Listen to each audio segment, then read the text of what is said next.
আমরা এখন আছি মধ্যরাতে। এখন বাজে কটা বাজে রে? রাত 1:30 বাজে। এখন রাত 1:30 বাজে, এখনো লোক যাতায়াত করতেছে আমাদের এই ব্রিজে। দেখুন পিছনে কিচ্ছু নাই, কোনো লোকজন কিচ্ছু নাই, আমরাই আছি শুধু। হ্যাঁ, দেখতে পাচ্ছেন পুরোটাই বৃষ্টি হচ্ছে, বৃষ্টি হয়ে গেছে, মানে কোনো লোকজন কিচ্ছু নাই, আমরাই আছি। হ্যাঁ,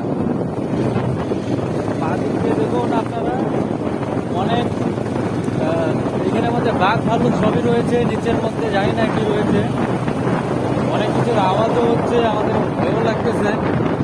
তো আমাদের ভয় পেলে চলবে না, আমরা বুকের সাহস নিয়ে এগিয়ে